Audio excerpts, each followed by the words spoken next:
الحمد لله نحمده ونستعينه ونستغفره ونؤمن به ونتوكل عليه ونعوذ بالله من شرور أنفسنا ومن سيئات أعمالنا من يهده الله فلا مضل له ومن يضلله فلا هادي له وأشهد أن لا إله إلا الله وحده لا شريك له وأشهد أن سيدنا وسندنا وشفيعنا ومولانا وحبيبنا محمدا عبده ورسوله صلى الله تعالى عليه وعلى آله وأصحابه وبارك وسلم تسليما كثيرا كثيرا. أما بعد فأعوذ بالله من الشيطان الرجيم. بسم الله الرحمن الرحيم. وعهدنا إلى إبراهيم وإسماعيل أن طهرا بيتي للطائفين والعاكفين والركع السجود. وقال رسول الله صلى الله عليه وسلم: من قام رمضان إيمانا واحتسابا غفر له ما تقدم من ذنبه. آمنت بالله صدق الله مولانا العظيم وصدق رسوله النبي الكريم ونحن على ذلك لمن الشاهدين والشاكرين والحمد لله رب العالمين.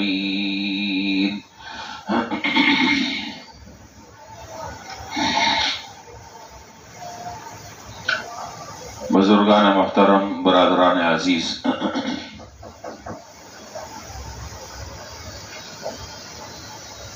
رمضان المبارک کا مہینہ بہت زیادہ تیزی کے ساتھ اپنے اختتام کی طرف رواں دواں ہے. چند دن باقی رہ گئے ہیں اور یہ رمضان کا مہینہ اپنے اختتام کو انشاءاللہ پہنچ جائے گا. اللہ تبارک و تعالی بقیہ ماندہ دنوں کی ہمیں قدر کرنے کی توفیق عطا فرمائے.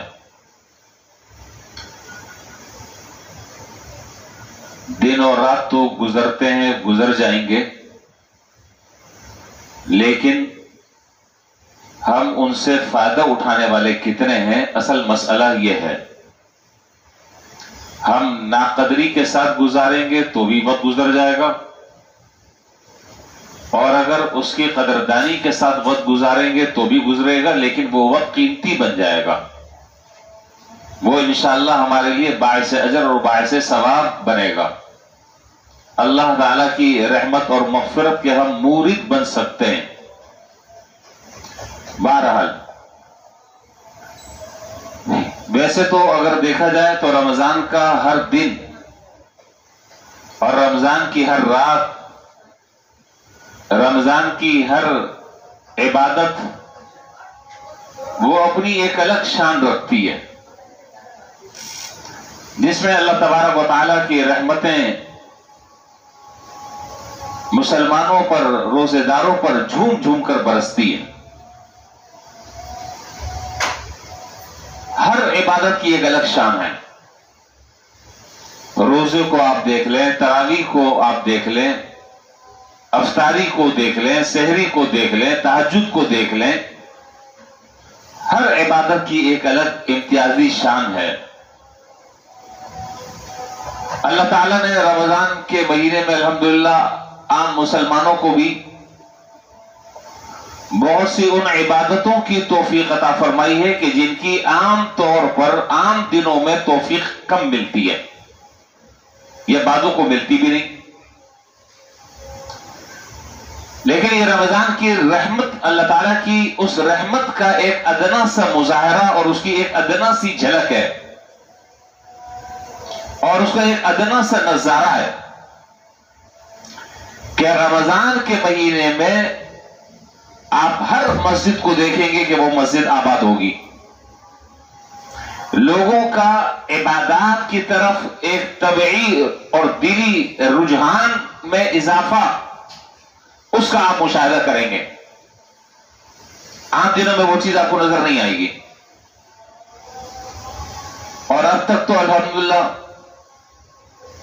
صورتحال قابل اطمینان ہے، لیکن اللہ کرے کہ آخری دن تک کے اسی طرح کی صورتحال رہے. فرق تو بہرحال دن کے گزرنے کے ساتھ آتا ہے. پہلے فجر میں رمضان کے شروع میں فجر میں صحن تک لوگ ہوتے تھے، برآمدے تک. اب میرا خیال یہ کہ صحن تک آ گئے. اب جیسے جیسے وقت گزرے گا اس تعداد میں کمی نہیں آنی چاہیے، بلکہ اس تعداد میں اضافہ ہونا چاہیے. اور ہم میں سے ہر آدمی کو یہ سمجھ کر اب بقیہ جو وقت رہ گیا ہے یہ سمجھ کر گزارنا چاہیے، اس بات کا یقین کرنا چاہیے کہ ہو سکتا ہے کہ میری زندگی کے یہ آخری ایام و رمضان کے، ممکن ہے کہ پھر آئندہ سال رمضان ملے نہیں، یا اگر مل جائے تو یہ بھی ہو سکتا ہے کہ اللہ نہ کرے کوئی اس طرح کی بیماری اور آزاری میں مبتلا نہ ہو جاؤں کہ جس طرح میں اب اس وقت آزادی کے ساتھ، پورے شرح صدر کے ساتھ، پوری فراغت کے ساتھ، پوری ذہنی یکسوئی اور دل جمعی کے ساتھ میں رمضان کی اب عبادت کر رہا ہوں. ہو سکتا ہے اللہ نہ کرے یہ یکسوئی اگلے رمضان میں نصیب نہ ہو. تو بقیہ جو دن رہ گئے ہیں ان دنوں کی قدر پہچانیں، اس کو بوجھ سمجھ کر، ایک تاوان سمجھ کر اپنے سر پر سے گزارنے کی کوشش نہ کریں، بلکہ یہ سمجھ کر گزارے کہ ہو سکتا ہے کہ میری زندگی کے رمضان یہ آخری میری زندگی کا رمضان ہو، اس کے یہ آخری ایام ہو جب اس کیفیت کے ساتھ اور اس استحضار کے ساتھ جب ہم وقت گزاریں گے تو انشاءاللہ ہر آنے والے دن میں ایک نئی لذت اور اپنے اندر ہم ایک نئی تازگی انشاءاللہ محسوس کریں گے.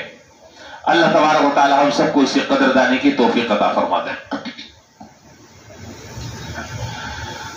حدیث شریف میں آتا ہے کہ جب رمضان کا آخری عشرہ جب شروع ہوتا، جو کہ انشاءاللہ اب شروع ہونے والا ہے ایک آدھ دن میں، تو جناب نبی کریم صلی اللہ علیہ وسلم کے جو معمولات حدیث کی کتابوں میں ملتے ہیں، تو حضرات صحابہ آپ کے معمول کو بیان کرتے ہوئے بیان فرماتے ہیں، لکھتے ہیں کہ اذا دخل العشر الاواخر شد میزرہ وایقظ اہلہ واحیا لیلہ، کہ جب رمضان کا آخری عشرہ شروع ہوتا تو ہم سرکار دو عالم نبی کریم صلی اللہ علیہ وسلم میں 3 تبدیلیاں ہم نمایاں طور پر دیکھتے، اور یہ بات ہر مسلمان اچھی طریقے سے جانتا اور پہچانتا اور سمجھتا ہے کہ جناب نبی کریم صلی اللہ علیہ وسلم رمضان کی جس طریقے سے قدر فرماتے تھے شاید بڑے سے بڑا کوئی آدمی بھی اس طریقے سے قدر نہ کر سکا.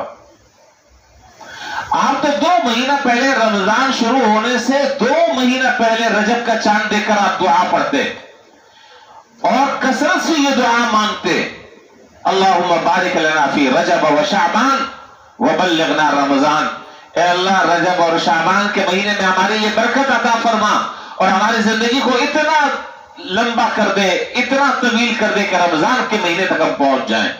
تو جس شخصیت کو اور جس ذات اقدس کو اتنا اشتیاق ہو اور اتنا انتظار ہو 2 مہینہ پہلے سے ہی وہ اللہ تعالیٰ سے مچل کر دعا فرما رہے ہوں، تو رمضان کا مہینہ ملنے پر وہ اس کو کیسے ناقدری کے ساتھ گزار دیں گے؟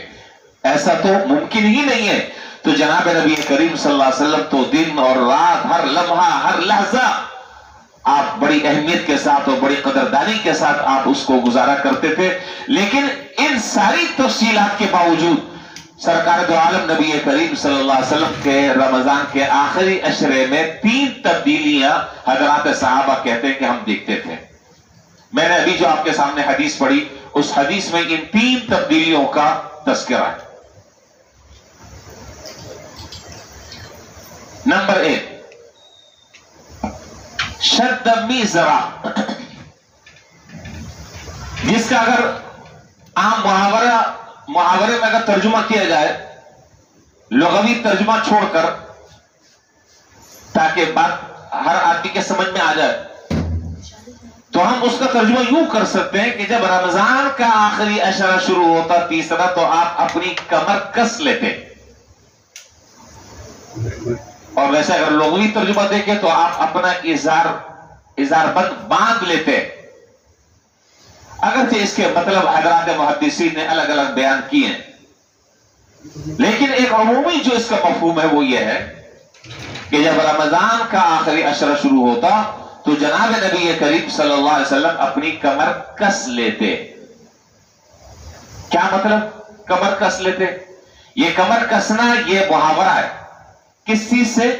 کہ آدمی کسی کام کو بہت زیادہ اہتمام کے ساتھ اب کرنے کے لیے جا رہا ہے، وہ کام اس کی نظر میں بہت زیادہ محتم بشان ہے، اس کی اہمیت اس کی نظروں میں بہت زیادہ ہے، تو کہتے ہیں کہ اس آدمی نے اس کام کو کرنے کے لیے تو کمر کس لی ہے، یعنی اب تو اس کام کو وہ کر چھوڑے گا۔ تو یہ جب تیسرا عشرہ شروع ہوتا تو حضور صلی اللہ علیہ وسلم کی یہ کیفیت ہوتی، حالانکہ عام دنوں میں بھی رمضان کے راتوں میں اور دن میں آپ محنت کرتے، لیکن شاید وہ محنت تیسرے عشرے میں جو ہوتی وہ ان 2 عشروں سے کچھ مختلف ہوتی۔ دوسرا مطلب بعض حضرات محدثین نے بیان کیا کہ شد میزرا سے مراد یہ ہے کہ آپ اپنی ازواج مطہرات سے اور بیویوں سے علیحدہ رہتے، ان سے دور رہتے، اور چونکہ ابھی بات انشاءاللہ بھی آگے آ رہی ہے کہ آپ چونکہ اعتکاف فرمایا کرتے تھے رمضان کے آخری عشرے کا، تو ظاہر ہے کہ اس میں جو ہے وہ آدمی اپنی بیوی سے ویسے بھی دور رہتا۔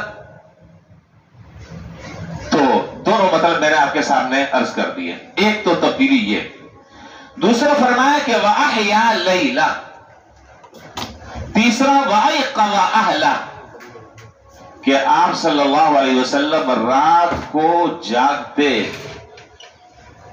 رات کو جاگنے کا اہتمام فرماتے۔ تیسری تبدیلی وَأَيْقَظَ أَهْلَهُ، آپ اپنے گھر والوں کو بھی جگاتے، انہیں بھی اپنے ساتھ عبادت میں کھڑا کر لیتے۔ بس اوقات اس میں اشارہ اس بات کی طرف ہے کہ آپ اپنے ذاتی حیثیت سے اور ذاتی اعتبار سے اگرچہ آپ عبادات میں بہت ہمتاً مصروف ہیں، لیکن کم سے کم اپنے بیوی بچوں کا بھی دراصل خیال آپ کی ذمہ داری ہے، وہ بھی مسلمان ہیں، یہ رمضان ان کے لیے بھی آیا ہے، یہ رمضان اللہ تعالیٰ کی طرف سے رحمت اور مغفرت کا پیغام ان کے لیے بھی لے کر آیا ہے۔ لہذا جو محنت آپ کر رہے ہیں، جو کوشش آپ کر رہے ہیں، جو مجاہدہ اور ریاضت آپ کر رہے ہیں، اس میں آپ اپنے ساتھ اپنے گھر والوں کو اور اپنی بیوی بچوں کو بھی شریک کریں، اور اس کے شریک کرنے کا سب سے آسان طریقہ وہ یہ ہے کہ ان کے اوپر جو اضافی ذمہ داریاں اور اضافی کاموں کا جو بوجھ ہے اس کو آپ کم کر دیں۔ مختلف قسم کے کھانے بنانے کی ذمہ داریاں، مختلف قسم کے افطاری کی تیاریاں اور عید کی شاپنگ کی تیاریاں وغیرہ وغیرہ، سب ان کاموں کو موقوف کر دیں اور ان کاموں کو چھوڑ دیں۔ یہ 10 دن ایسے چٹکی بجاتے ہی گزر جائیں گے۔ اپنے ساتھ اپنی بیوی بچوں کو بھی شریک کریں، اپنے گھر والوں کو بھی شریک کریں، وہ بھی راتوں کو اٹھ کر اللہ تعالیٰ کے سامنے راز و نیاز کرے اور اللہ کی عبادت میں مصروف ہو، اور مسلح ہو اور وہ ہو اور اللہ تعالیٰ ہو، مانگے وہ اللہ تعالیٰ سے۔ اس لیے اپنی عبادت کی فکر کے ساتھ ساتھ اپنے گھر والوں کی فکر بھی کرنا، یہ جناب نبی کریم صلی اللہ علیہ وسلم کے معمولات میں ایک واضح ترین تبدیلی ہے جو میں نے ابھی کوٹ کی ہے، اور ابھی میں نے حدیث آپ کے سامنے ذکر کی۔ اس کا بھی ہمیں اہتمام کرنا چاہیے۔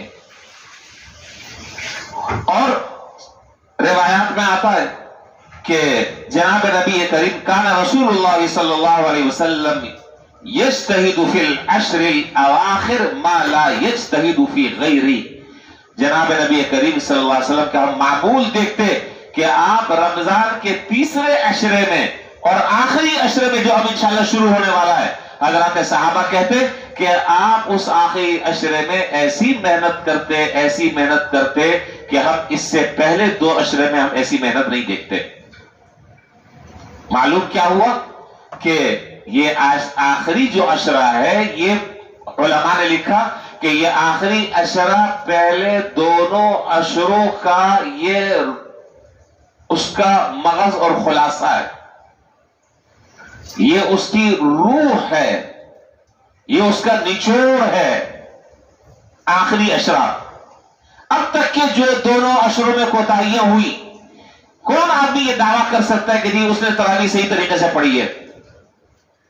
پڑھی تو ہے تراویح، اس میں کوئی شک نہیں ہے. اللہ تعالیٰ توفیق دے رہے ہیں، الحمدللہ سارے لوگ، مسجد بھری بھی ہوتی ہے، قرآن سن رہے ہیں. لیکن سوال یہاں پر یہ ہے کہ کیا دل اور دماغ بھی اسی طریقے سے اللہ تعالیٰ کی طرف متوجہ رہتا ہے 20 رکعت میں، یا کہیں ذہن ادھر ادھر بھٹک جاتا ہے؟ ظاہر ہے آدمی ہے، انسان ہے، ذہن کبھی کہیں پر، دماغ کبھی کہیں لگا ہوا ہے. تو اللہ تبارک و تعالیٰ کی شان تو نہ ہماری عبادت ہو سکی، نہ ہم روزہ رکھ سکے جی، نہ ہم تہجد پڑھ سکے، نہ دیگر نفلی ہم عبادتیں انجام دے سکے. کم از کم اب آخری درجہ یہ ہے کہ یہ جو دن باقی رہ گئے ہیں، رمضان کے آخری 10 دن، ان دنوں میں تمام کے تمام مصروفیات کو، تمام کے تمام ضروری تعلقات کو 10 دن کے لیے چھوڑ دیں اور خیر بات کر دیں. یہ سب کام انشاءاللہ عید کے بعد پھر شروع ہو جائیں گے، کوئی مسئلہ نہیں ہے. اس سے نہ ہماری زندگی پر کوئی اثر پڑے گا، نہ صحت پر کوئی اثر پڑے گا. اچھا، بہت سارا وقت ہمارا ضائع ہونے سے بچے گا.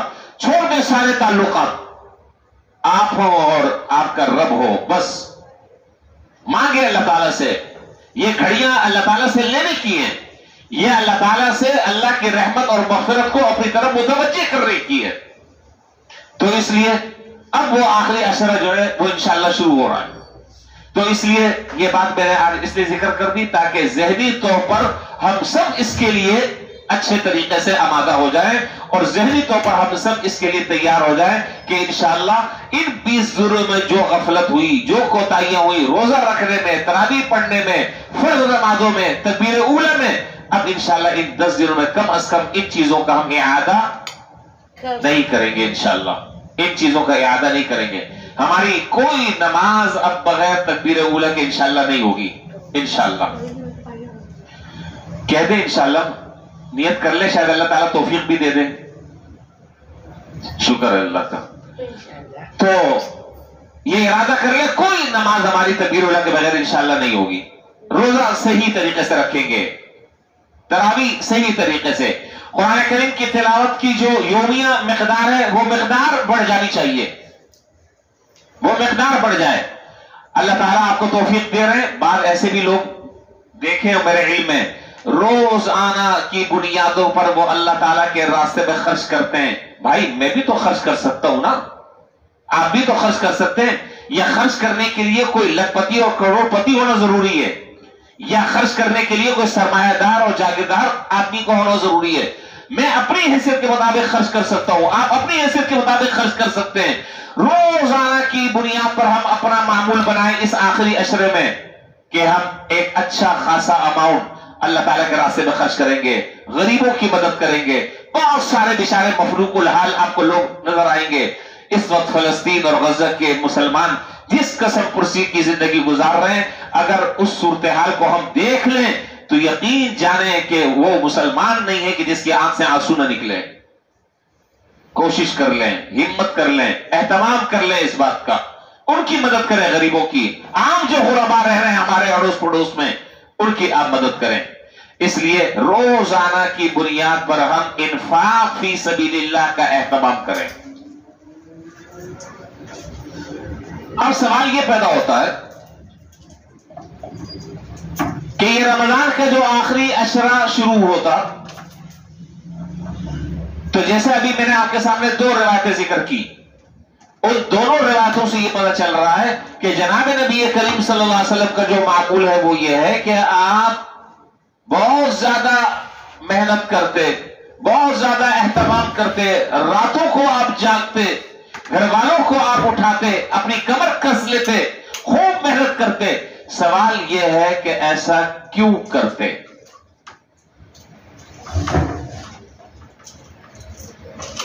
اس کی دو وجہ، اس کی دو وجہ۔ ایک وجہ اس کی یہ ہے کہ اب یہ آخری عشرے میں ایک عظیم الشان عبادت شروع ہونے والی ہے جو پہلے دو عشروں میں نہیں تھی۔ عظیم الشان عبادت شروع ہونے والی ہے جس کی کوئی نظیر اور مثال نہیں ہے۔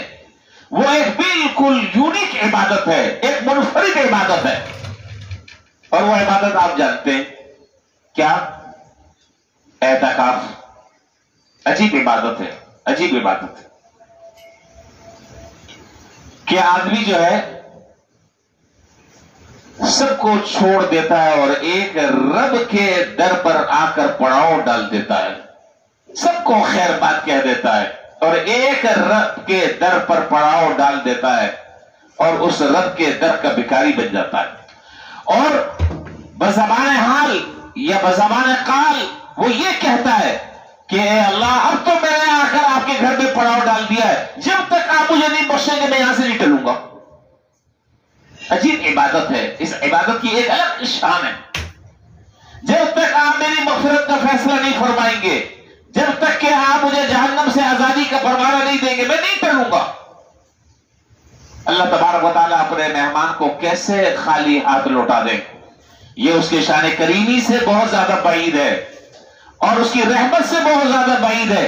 اللہ تعالیٰ تو یہ کہتے ہیں کہ ذرا سا تم قدم بڑھاؤ، تم چلو، ہم دوڑ کر تمہاری طرف آئیں گے، تم مانگو ہم تمہاری دعاؤں کو قبول کریں گے۔ ہم لینے والے تو بنے، اس نے تو سارے کے سارے در اپنے کھولے گئے، وہ تو ہر ایک کو دینا چاہتا ہے، ہر ایک کو نوازنا چاہتا ہے، ہر ایک کو اپنے پردہ رحمت میں ڈھانپنا چاہتا ہے، لیکن سوال یہ ہے کہ کیا میرے اندر بھی یہ جذبہ پیدا ہو رہا ہے یا نہیں ہو رہا؟ تو آخری عشرہ اس وجہ سے محتم بالشان ہے کہ اس میں اعتکاف کی جو عبادت ہے وہ اعتکاف کی عبادت مسلمان انجام دیتے ہیں، اور جناب نبی کریم صلی اللہ علیہ وسلم کے بارے میں روایات میں آتا ہے آپ نے پورے مہینے کا بھی اعتکاف کیا، آپ نے 20 دن کا بھی اعتکاف کیا، آپ نے 10 دنوں کا بھی اعتکاف کیا، اور آخری وقتوں میں آپ کا جو معمول تھا وہ معمول یہ تھا کہ آپ مسنون اعتکاف جو رمضان کے آخری عشرے میں ہوتا ہے مرنے دم تک کہ آپ اس پر عمل کرتے رہے، اور پھر اس کے بعد آپ کی اس سنت کو جاری رکھا حضرات صحابہ کرام نے اور حضرات ازواج مطہرات رضی اللہ تعالی عنہم اجمعین نے۔ اللہ تعالیٰ جن لوگوں کو توفیق دے رہے، جو جہاں بیٹھ رہا ہے، جس مسجد میں بھی بیٹھ رہا ہے، ضروری نہیں ہے کہ سب آدمی اسی مسجد میں بیٹھیں، اپنے محلے کی مسجدوں کو بھی آباد کریں، اس کو بھی آباد کریں، اس کا بھی حق بنتا ہے۔ تو اللہ تعالیٰ کسی کو توفیق دے تو وہ بیٹھے، بڑی عجیب عبادت ہے، عجیب لذت ہے اس میں، اور اس معتکف کو اللہ تعالیٰ وہ کچھ بیٹھے بٹھائے دے دیتے ہیں کہ جو دوسرا آدمی محنت کر کر حاصل کرتا ہے، اس کو مسجد میں بیٹھے رہتے رہتے سب کچھ مل جاتا ہے۔ بہت سارے عبادتیں انجام نہیں دے پاتا اس اعتکاف کی وجہ سے، مسجد سے نہیں نکل سکتا، لیکن اللہ تبارک و تعالیٰ ان ساری کی ساری اپنی عبادتوں کا مسجد میں بیٹھ کر اس کو ثواب عطا فرماتے ہیں۔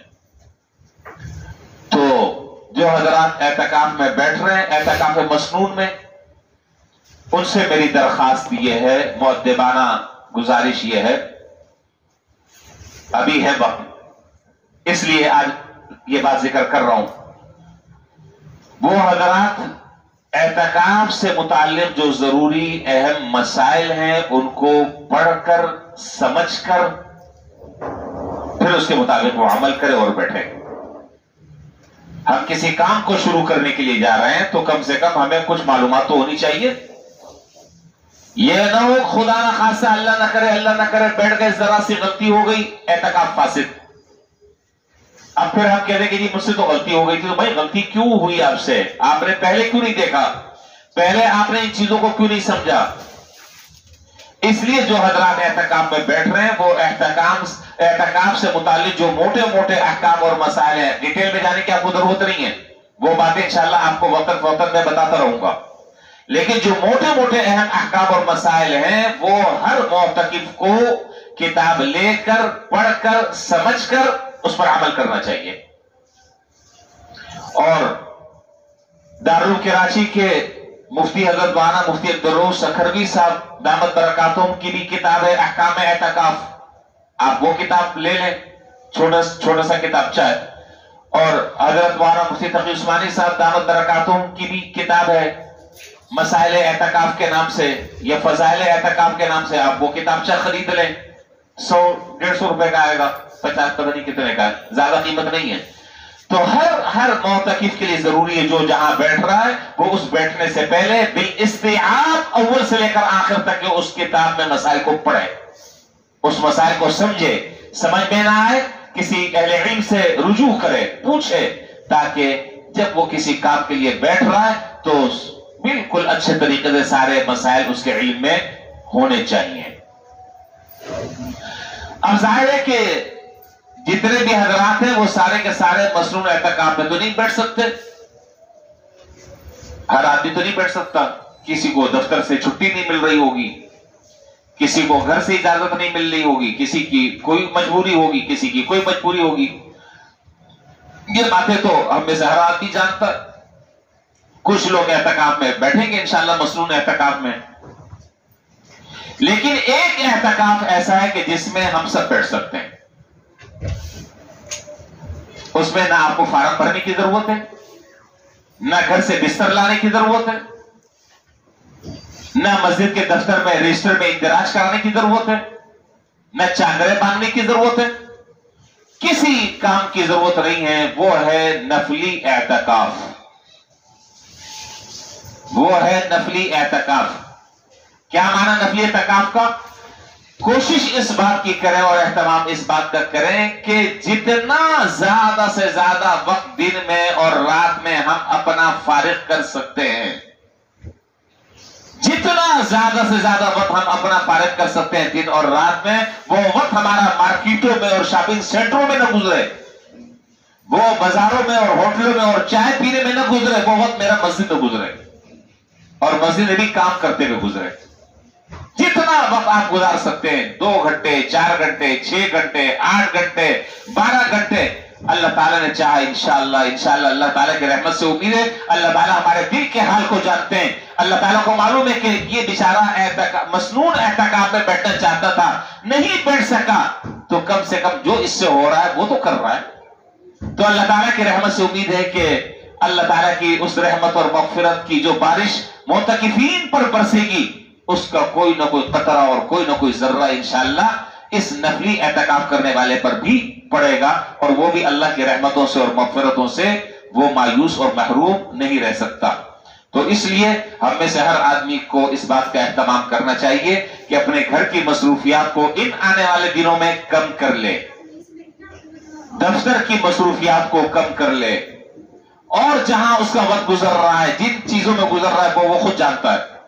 اپنے اوقات کو ان تمام کی تمام چیزوں سے فارغ کر کر جتنا زیادہ سے زیادہ وقت ہو ہمارا وہ مسجد میں, عبادت میں, اللہ تعالیٰ کے سامنے دعاؤں میں, قرآن کریم کی تلاوت میں. اور اللہ تعالیٰ نے یہ موقع بہت اچھا دیا ہے ہمیں. دیکھیے یہ مسئلہ میں ہر سال بیان کیا کرتا ہوں, اور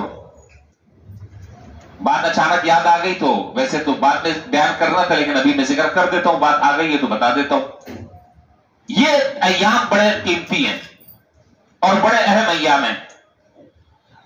ہم میں سے ہر آدمی یہ سوچے کہ بالغ ہونے کے بعد سے کتنی نمازیں, فرض نمازیں میرے ذمے رہ گئی ہیں. بالغ ہونے کے بعد سے نماز فرض ہو جاتی ہے, 15 سال کی عمر سے نماز فرض ہے.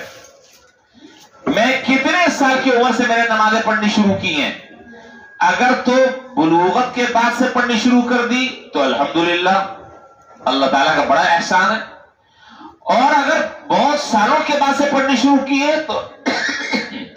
تو اپنی نمازوں کا ایک محتاط ایک اندازہ لگائیں کتنے سالوں کی میرے ذمہ نمازیں قضا رہ گئی ہیں. یہ اللہ تعالیٰ نے موقع دیے ان راتوں میں اور دنوں میں